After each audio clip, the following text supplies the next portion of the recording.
Chapter 7, Writing Sentences in History. Historians share a common goal with all writers: to communicate ideas effectively. Historians differ from other writers on some of the conventions for achieving this goal. This causes some confusion among writers who hail from other disciplines, but even so, no historical convention is arbitrary. All of them help the historians represent the past as accurately as possible. While you are writing and revising, use these conventions to your advantage. 7a. Choose verbs that are precise. Verbs form the heart of every sentence because they convey the action. Every writer should select precise verbs and avoid vague ones, and this principle is decidedly true for historians. What is a vague verb? For starters, verbs of being are vague, but as you can see, sometimes it is difficult to avoid them.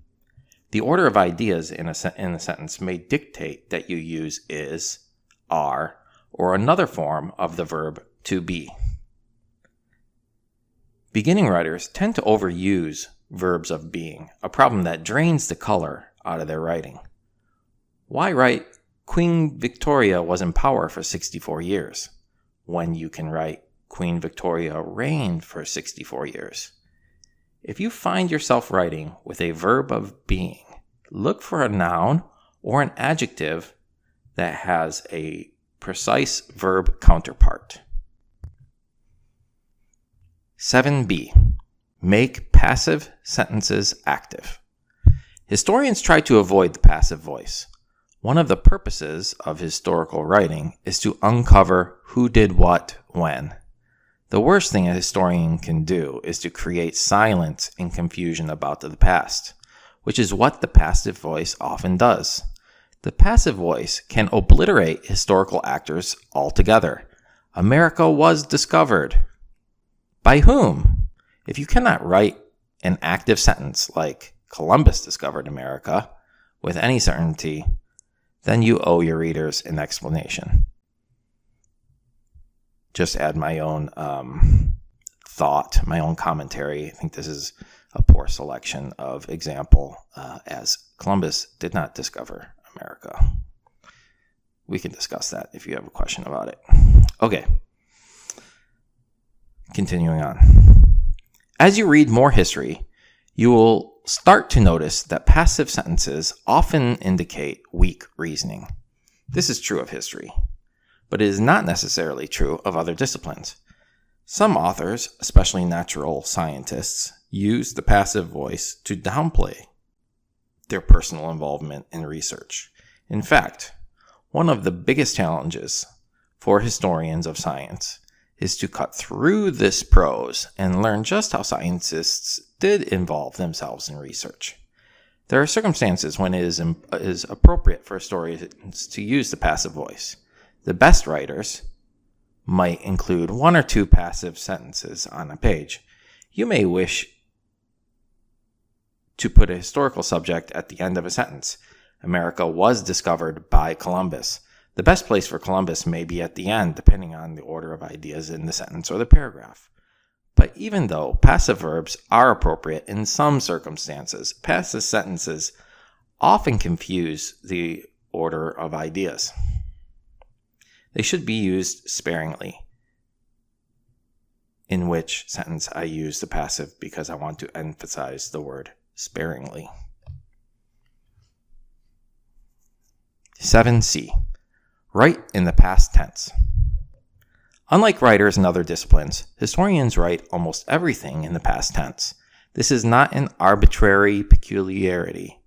Writing in the past tense helps historians place people and events in a tangible chronological order. Historians prefer the past tense, but verb tense is often the subject of some confusion. This is largely because some scholars who write about literature have a different set of conventions. A literary critic might write, "In Black Boy, Richard Wright speaks eloquently and forcefully against American racism and capitalism." Wright's words ring just as true today as they did in 1937 when he wrote them. For the purposes of writing about literature, the present tense gives an author's ideas a sense of immediacy. Literary classics have a powerful effect on readers today, but historians want to place Wright's novel within the context of his life and times. Wright does not really speak today. He died in 1960. He wrote Black Boy during the Great Depression when he joined the growing American Communist Party. At the time, readers interpreted Wright's work differently than they do today. Using the present tense confuses the chronology of Wright's life and times, while using the past tense enables the writers to arrange one event in relationship to another. Historians usually write in the present tense only when they are discussing recent works or living scholars. 7D. Avoid split infinitives if you can. In English, the infinitive is formed by adding the preposition to, as in to be or not to be. Shakespeare could have split the infinitive and written to bravely be or not to be, but that would have prompted the audience to throw vegetables. Generally speaking, it is a bad idea to place words between to and the verb. It throws off the logical order of the ideas in a sentence.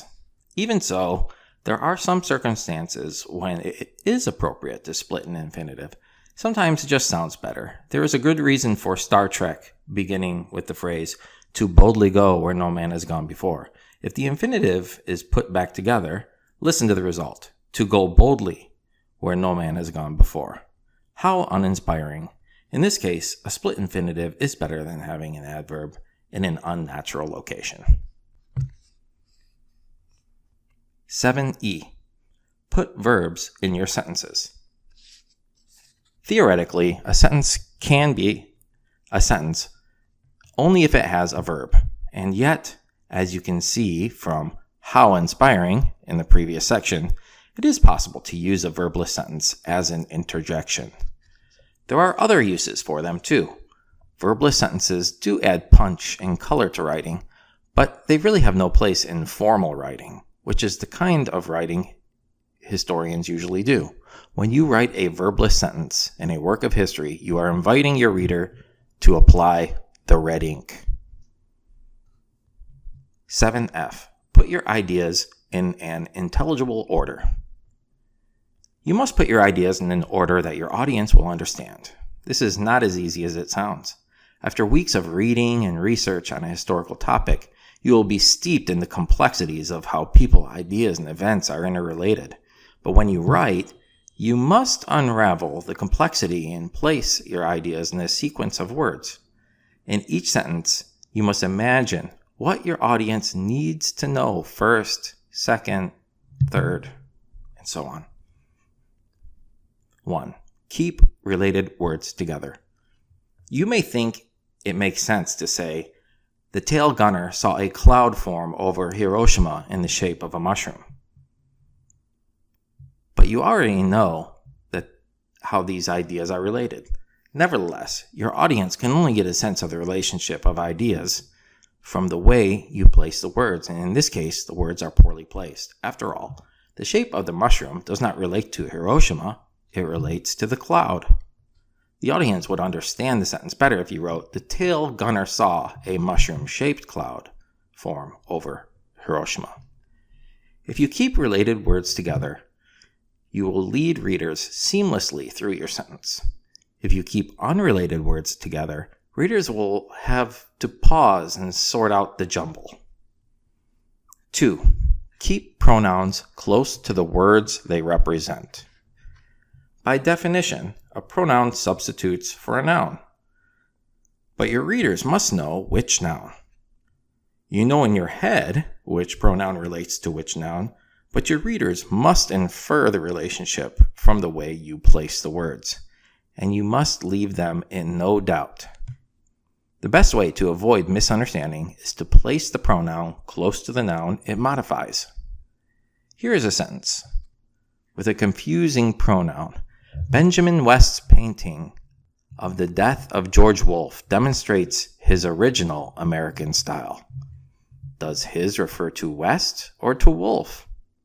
His is closer to wolf, and your readers will probably infer that his represents wolf, unless, of course, they know the painting. Anyone who has seen the painting knows that Wolfe is dressed in a British uniform that does not appear to be particularly American. The author has to mean that West, not Wolfe, had an American style, but the meaning does not come through in the sentence. 3. Keep subjects and verbs close together. The principal relationship in a sentence is between the subject and the verb. Do not put too much between them. Take a look at the sentence. Eleanor Roosevelt, during the presidency of Franklin Roosevelt, wrote a syndicated column. To read the sentence, you must hold Eleanor Roosevelt in the back of your mind until you find out what she is doing. The sentence would express the ideas more effectively if they were written like this. During the presidency of Franklin Roosevelt, Eleanor Roosevelt wrote a syndicated column. Generally speaking, it is acceptable to place a short statement in between the subject and the verb, as in Eleanor Roosevelt. The First Lady wrote a syndicated column. Just don't put too much between a subject and a verb. 7G. Begin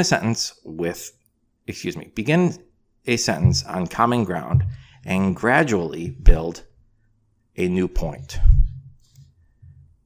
Writing a sentence is not just about arranging the ideas in an orderly way. In history, as in all writing, a sentence is a place to develop an idea. A well-written sentence gives the reader a sense of direction. Start by summarizing the previous sentence or by mentioning an idea that you and your reader hold in common. Then, build towards your original point. A weak pair of sentences would say, General Lee's horse was named Traveler. Fine horses were hard to find in those years, but Traveler was one of the best. The reader has to jump from Traveler to a general statement about horses, and then back to Traveler. A better sentence would build from Traveler toward a general statement about horses, as this. General Lee's horse was named Traveler. He was one of the best horses of the time when good horses were hard to find. The first sentence moves from General Lee to Traveler, then the second sentence moves from Traveler to a general statement about horses. These sentences have a smooth connection. 7H. Place the emphasis at the end. If you are developing your ideas over the course of a sentence, then the end of the sentence should be interesting and emphatic. One master of emphatic writing and speaking was Winston Churchill. Here is what he wrote about the Crusades in one of his books, The Birth of Britain. The crusading spirit had for some time stirred the minds of men all over Western Europe. The Christian kingdoms of Spain had led the way with their holy wars against the Arabs. Now, towards the end of the 11th century, a new enemy of Christendom appeared 15 miles to the east. The Seljuk Turks were pressing hard upon the Byzantine Empire in Asia Minor and harassing devout pilgrims from Europe through Syria to the Holy Land. Again, reader note, these examples content-wise are poor. But again, we're looking at how to write a sentence. Okay, continue.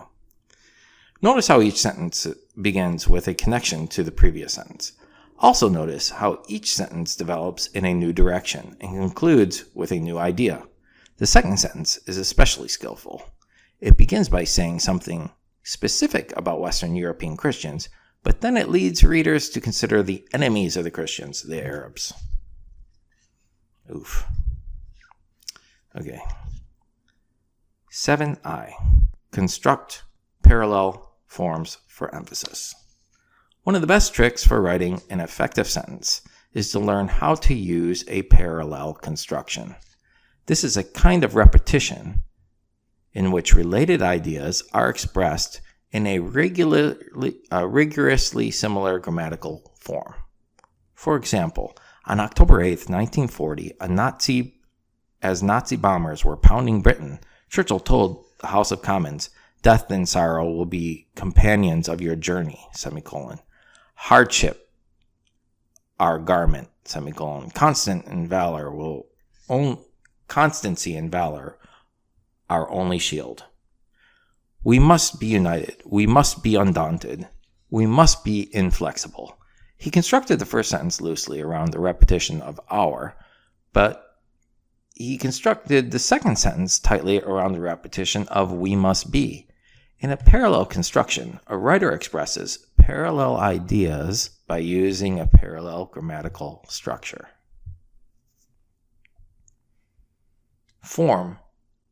7J. Form the possessive correctly. Thus far, this book has not developed into grammar because the topic is subject for many other guides to writing. Chances are, if you are now learning how to write history, you've already learned how to write a grammatical sentence. Even so, it is embarrassing to note that many historians, including some well-known professionals, often make one particular grammatical error. They do not know how to form the possessive. Most of the confusion surrounds the words that end in the letter S. 1. Form the possessive of a singular noun by adding apostrophe S. This is true, even when the words end in the letter S. For example, it is correct to write King Charles's soldiers or the Duchess's letters. There are some minor exceptions to the rule. Traditionally, ancient names ending in S only take an apostrophe, as in Moses' laws or Jesus' name. However, these constructions are sufficiently awkward that many authors form the possessive with of, as in the laws of Moses or the name of Jesus. 2.